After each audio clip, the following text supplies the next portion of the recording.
তুমি এরকম প্যাঁচে ধরে বসে আছো কেন? ও, আমি তাহলে যা ভাবছিলাম তাই বল।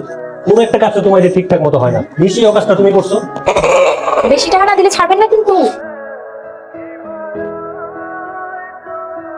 আমি কিচ্ছু করি নাই। আমি আপনার জন্য দুধ নিয়ে আসি।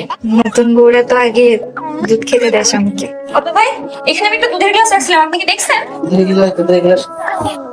আপনি এটা খেয়ে ফেলছেন?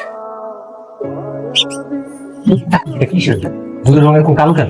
এটা দুধ না তো, এটা কোক। আরে, তুমি এই পৃথিবীতে কোথাও দেখছো যে বাসর রাতে বউ তার জামাইরা কোক খাইতে নেয়? না দেখি নাই তো, কিন্তু হয়েছে কি? কি হয়েছে ওটা আমি বুঝছি। আপনি যে কোনো কাজ ঠিকঠাক মতো করতে পারবেন এটা আমি টের পাই গেছি। নিশ্চয়ই দুধটা নিয়ে আসার সময় কোথাও দুধটা ফালাই দিচ্ছেন, এখন দুধের বদলে আমার এসে কোক দিতেছো, তাই তো? না না, কোথাও ফেলি নাই। কিচেনে ছিল না দুধ? নিশ্চয়ই কোনো কিছুটা ঢেকে রাখুন, বিড়াল এসে খেয়ে ফেলছে, সোজা হিসাব। না না, আব্দুল ভাই খেয়ে ফেলছে।